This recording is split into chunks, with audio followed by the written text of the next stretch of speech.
ছোটবেলা থেকেই গ্রামগঞ্জেই থেকে মানুষ আমি। ভূতের ভয় নেই বললেই চলে। তবে অনেকের মুখে শুনেছি সন্ধ্যার পরে কীর্তন খোলার পাশ দিয়ে হেঁটে গেলে নাকি অশরীরীর দেখা পাওয়া যায়।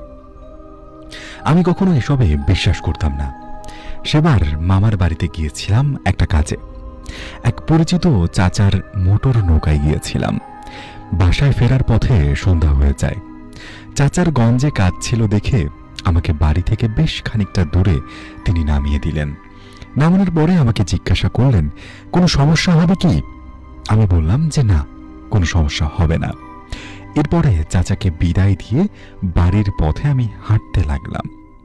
সন্ধ্যা নেমেছে, চারপাশে অন্ধকার দ্রুত গ্রাস করছে এবং এমনটাই মনে হচ্ছে যে খুব দ্রুতই রাতের আধারে চারপাশ ঢেকে যাবে। আমার সাথে কোনো আলো নেই, তবে বাড়ি খুব একটা দূরের পথ নয়। বাঁকা পথে গেলে 15 মিনিট, আর যদি সোজা রাস্তা দিয়ে যায় সেক্ষেত্রে হয়তো 25 থেকে 30 মিনিট লাগবে।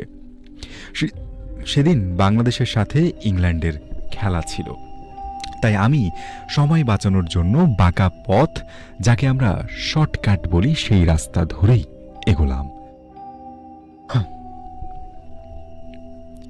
হন হন করে হাঁটছি, সবাই মনে হয় বাংলাদেশের খেলা দেখছে। আমি কাউকেই দেখলাম না খুব একটা রাস্তাঘাটে।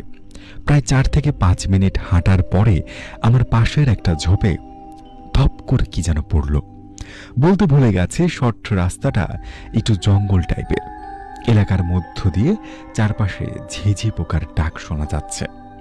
আওয়াজটা শুনেই আমি থেমে গেলাম। একদম চুপ করে দাঁড়িয়ে রইলাম 20 সেকেন্ড।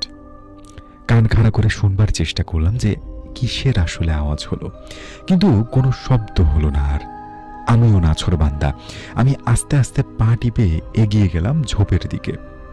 অনেকেই ভাববেন হয়তো আমি মিথ্যা বলছি, কিন্তু ভাই বিশ্বাস করেন, আমি আসলেই অনেক সাহসী ছিলাম।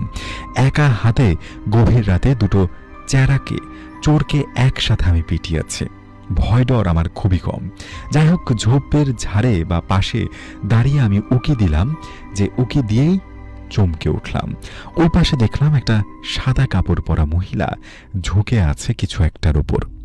দেখে মনে হলো কোনো 4 পায়ে জানোয়ার। অন্ধকার হচ্ছে, তাই দৃষ্টি খুব একটা পরিষ্কার না। আমি খুবই ঝাপসা দেখতে পাচ্ছি।